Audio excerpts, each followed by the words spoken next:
शापित रत्न। देवों का अभिशाप। बहुत समय पहले, जब पृथ्वी पर देवता और दानव दोनों विचरण करते थे, हिमालय की गहराइयों में एक ऐसा रत्न था, मणिक्यज्योति, जो सृष्टि की समस्त ऊर्जा को समेटे हुए था। कहते हैं, जिसने भी उस रत्न को प्राप्त कर लिया, वह अमृतत्व और अपार शक्ति का स्वामी बन जाता था। यह रत्न त्रिकूट पर्वत की चोटी पर स्थित आर्षि यज्ञवल्क्य के आश्रम में सुरक्षित था।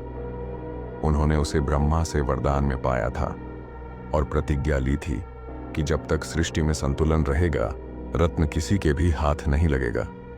दानवों की लोलुप दृष्टि कालांतर में असुर राज कालकेतु ने उस रत्न की कथा सुनी।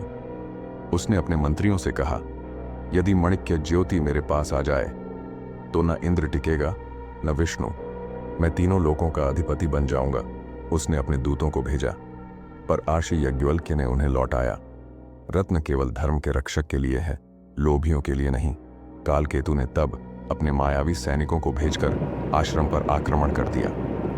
आकाश में गर्जना हुई, बादल फट पड़े और धरती कांप उठी। परंतु आर्षि के तपोबल से एक दिव्य अग्निवलय प्रकट हुआ, जिसने असुरों को जला डाला। फिर भी युद्ध में आर्षि घायल हो गए। मृत्यु से पूर्व उन्होंने रत्न को अपने शिष्य देवराज अरुण को सौंपते हुए कहा, इसे सुरक्षित रखो, जब तक समय उचित न हो इसे किसी को मत देना। देवराज अरुण का धर्म संकट। अरुण अत्यंत निष्ठावान और वीर शिष्य था। वह रत्न को लेकर हिमालय की गुफाओं में छिप गया, परंतु देवताओं तक भी इस रत्न की चर्चा पहुंच गई। इंद्र बोले, यदि यह रत्न असुरों के हाथ गया तो स्वर्ग नष्ट हो जाएगा, हमें इसे अपने अधीन लेना होगा। विष्णु ने समझाया, यह रत्न शक्ति का स्रोत नहीं, परीक्षा का माध्यम है। जिसे लोभ होगा वह नष्ट होगा। किंतु इंद्र ने अपने वज्र से आकाश को चीरते हुए पृथ्वी पर आक्रमण कर दिया। अरुण ने रत्न की रक्षा के लिए तपस्या की। उनकी तपस्या से शिव प्रकट हुए और बोले, अरुण, यह रत्न अब किसी का नहीं रह सकता। इसे मैं स्वयं अपने त्रिशूल में स्थिर कर दूंगा। त्रिशूल का रत्न। शिव ने रत्न को अपने त्रिशूल के मध्य जड़ दिया। तभी धरती पर भयंकर विस्फोट हुआ, पर्वत टूट गए, नदियां उल्टी बहने लगी, कालकेतु का राज्य भस्म हो गया, इंद्र का वज्र निष्प्रभ पड़ गया। और तब आकाश से एक वाणी गूंजी, जिसे तुम शक्ति समझे वह संतुलन था। जिसने लोभ किया उसका अंत हुआ। कहानी का मोड़ सदियों बाद जब कलयुग आरंभ हुआ, वही रत्न पुनः धरती में समा गया। लोग कहते हैं, अब वह कैलाश पर्वत के भीतर बर्फ की परतों में सोया हुआ है। हर 100 वर्षों में कोई न कोई साधक उसे ढूंढने निकलता है, पर जो भी उसे पाने जाता है वापस नहीं लौटता।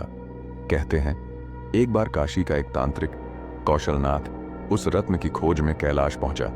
उसने महीनों तक ध्यान किया, मंत्र जाप किए और अंततः एक रात उसे चमकते हुए रत्न की झलक मिली। रत्न के पास पहुंचते ही एक प्रकाश पुंज उठा। उसमें आर्षि यज्ञवल्क्य का तेज प्रकट हुआ। कौशलनाथ, तुम क्यों आए हो? तांत्रिक बोला। मैं संसार को जीतना चाहता हूं। रत्न की शक्ति से आर्षि मुस्कुराए। संसार जीतने वाला कभी उसे नहीं पा सकता, जो सृष्टि के संतुलन का प्रतीक है। कौशलनाथ ने रत्न को छूने की कोशिश की और उसी क्षण उसकी देह राख में बदल गई। रत्न फिर से बर्फ में समा गया और आकाश में शिव का डमरू गूंज उठा। कहानी का अर्थ, मणिक्य ज्योति कोई साधारण रत्न नहीं था। वह संतुलन, सत्य और धर्म का प्रतीक था। जिसने उसे लोभ से देखा वह नष्ट हुआ, जिसने उसे श्रद्धा से देखा उसे मोक्ष मिला।